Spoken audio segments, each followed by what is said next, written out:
She's Amanda Augustine from the Institute for Healthy Living at the Indiana Regional Medical Center. Did you hear me talking about back health there a second ago?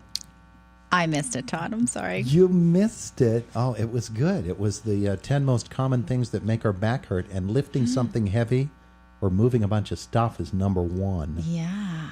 And then everything else you do in life. Yeah. Basically, too much sitting, bending over, standing or walking, bad mattress, groceries, a bad chair at work, driving, walking up and down stairs, doing laundry. Those are the things that we do that hurt our back. You forgot sneezing. Sneezing will do that. Yes, it will. But one of the interesting... I know you didn't come to talk about this. Yeah, no. But one of the interesting things about it is it says 1 in 6 of us have had pain in our back or neck for over a decade. Yep, I would agree with that. Yeah. And some of us more. Yeah, some of us. Yeah. Okay. All right. But this isn't about what I wanted to talk about. It's about what you wanted to talk about. Yeah. Good morning, everyone. I wanted to just come and share with you that May is National Stroke Awareness Month. Mm-hmm. So this month we will be hosting an event on Tuesday, May 14th at 6 p.m. at the Rustic Lodge. It is Stroke, a Community Perspective, raising community awareness on stroke prevention as well as signs and symptoms of stroke. So join us and Dr. Belowick as she discusses the signs and symptoms of stroke and what you can do to minimize your risks. This event is free. You can call us to register at 724-357-8088. So, Todd. Yes. Are you at risk for a stroke? Gosh, what are the signs and symptoms? FACE. Very good. Yeah. Good. So face. Oh, now you caught me off guard. No, it's fast. Fast. You're right. Fast. Face is every good boy does fine in FACE. That's music. It's fast. Fast, okay. Right. So here are some common signs and symptoms of stroke. Sudden numbness or weakness of the face, arm, or leg. So there, you got the face in there. Mm-hmm. Sudden confusion or trouble speaking or understanding others. Sudden trouble seeing in one or both eyes. Sudden dizziness, trouble walking, or loss of balance and coordination. And a sudden severe headache with no known cause. So if you think that you or someone you know is having a stroke, what do you do? Immediately call 911.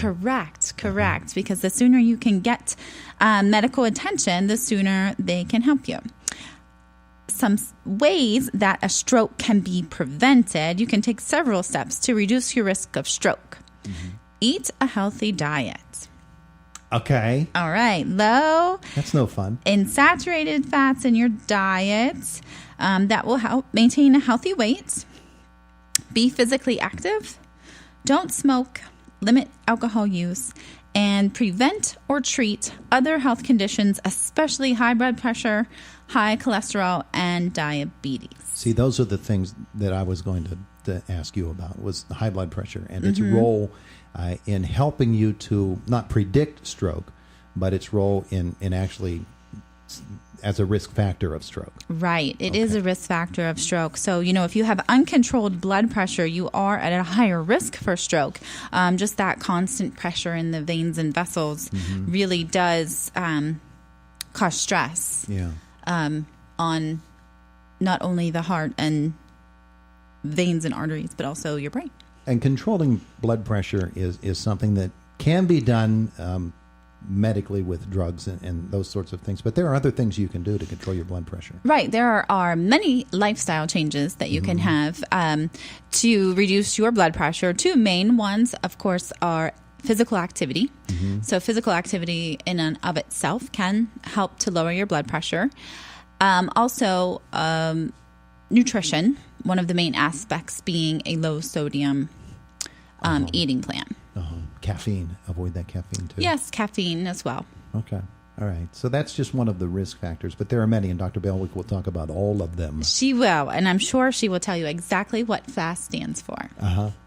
So that event, again, Stroke, a Community Perspective, Tuesday, May 14th, 6 p.m., Rustic Lodge here in Indiana. Call to register, 724-357-8088. One of the things I see on the sheet is telestroke, and there will be a telestroke demonstration. Do you know what that is? I don't know exactly what that is. My understanding is it has something to do with folks in rural areas who might not be able to get to a hospital fast or have an ambulance get to them quickly. Correct. So they're going to demonstrate it. I'm assuming it's connected to telemedicine. Okay. So a new and upcoming thing is, you can FaceTime with a physician or video chat, if for those of you who aren't up on technology like me.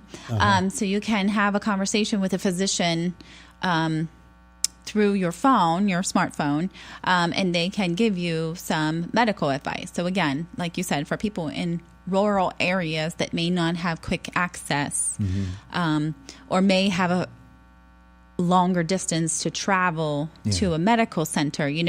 If you're 30 minutes from, I don't know where, 30 minutes from a hospital, but Indiana is 30 minutes away and we're the primary stroke center, it may be a better choice to be sure you're getting to the appropriate facility that can treat your condition. So at this event, they're going to discuss what telestroke is and what it does. And they're actually going to demo it. So I believe so. Yeah. So come out and join us again, Tuesday, May 14th, 6 p.m. at the Rustic Lodge. 357-8088. Good job, Todd. Thank you. I sneaked it in. Yeah.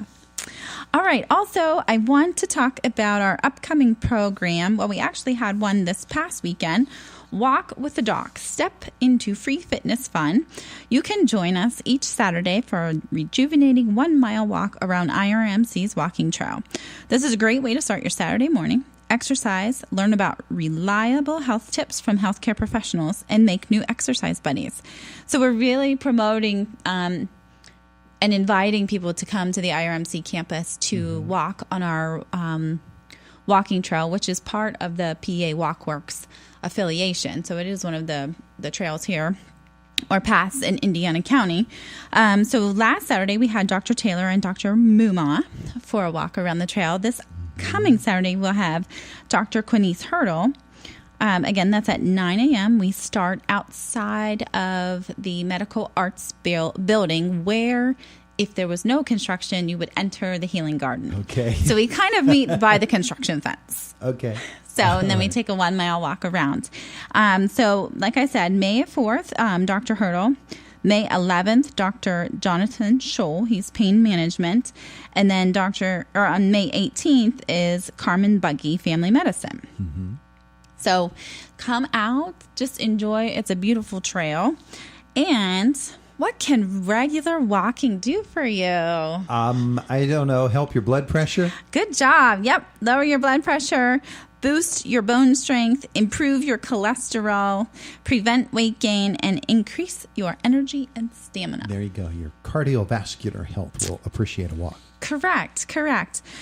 Also, some things I just wanted to mention. We do have a beautiful walking trail at IRMC, although you do not need to come to IRMC to walk if you don't want. We're just encouraging everyone to get out and walk. Please join us on these Saturdays to meet some of our physicians. But just in general, it's a really great time of year to get outside and enjoy the beauty of spring. But I wanted to remind people of some safety tips for walking. So number 1, wear appropriate footwear. So be out there walking in your walking shoes. Wear light colors and reflective clothing. If you're listening to music, only use one headphone. Oh, one ear? Listen in one ear so the other ear can hear traffic and things? Correct. Okay. Or people coming behind you. Stick to the sidewalks or trails if you can. Know your area. So which businesses are open? Where are the emergency telephones? Walk on well-traveled streets rather than taking the shortcuts. 2 heads are better than one. So walking with a partner in a group can be fun and help your accountability. And if you have pain, stop walking. Guess what I have in my hands right here? What's that? I have this thing that says, it's a poll. Which of the following comes closest to your feelings about exercising with other people? And the number 1 response is, I prefer to exercise by myself. about that? That's surprising. Yeah, that is surprising. I prefer to exercise with 1 or 2 other people, but not a large group. That's the second biggest response, followed by I prefer to exercise in a fitness class or running group or something like that. So, how about that? How appropriate, Todd. Yeah. See, I had that right here, not knowing what your topic would be. Also, don't forget, we have the S&T Wellness Center located at 2010 Shelley Drive. If you would like to come and exercise at a facility with groups of people, that is open 6 a.m. to 7 p.m. Monday through Friday, 7 a.m. to 11 a.m. on Saturdays. Always an exercise physiologist there to help you. Yeah, and that's important because you can take your concerns to them and they can say, okay, this is what you do here. Right. In any aspect, whether you want to increase your strength or decrease your body weight or improve your blood pressure, they really can help you meet those goals. Yeah. And one of the things I recall you telling me in the past was this is very, very good for people who are going to have joint replacement surgery. Yes. We have a program for people who are going to have a total joint replacement, mostly focused on knees and hips. So you come to us, $60 for 6 weeks. You get 1 personal training session per week. And then you can come to the fitness center anytime. And really, it's so important to build up your strength before surgery. The outcomes are so much better. Yeah. If you're toned up and strong before you have the surgery, then after the surgery, you're going to be able to recover faster. Right, and much better. faster. Yeah, and people don't think about when you're having that knee or hip surgery how much upper body strength that you're going to be required to use. So come and get that strength so that after your joint replacement, your upper body does not become fatigued. Okay, very good. Yeah. Have we covered everything that you came to cover today? I believe so, Tom. And then some? And then some. I remember Dr. Bone was here a while back, and he was talking, because you mentioned shoes, proper shoes when you're running and walking. He told me, I believe it was 200 miles. Count the miles on your shoes. So if you walk a mile a day after 200 days, replace those shoes. Right. So whether it takes you, 3 months to walk or to get 200 miles, or it takes you 1 month to get 200 miles. Yes, you really, and a lot of people will say, oh, my knees hurt. And that's one of my first questions is, when did you replace your shoes last? Because it can make a big difference. It's not your walking, it's what you're wearing as you're walking. Correct. Okay, very good. Thank you. All right, thanks, Todd. That's Amanda Augustine, the Institute for Healthy Living at the Indiana Regional Medical Center here in Indiana in the morning.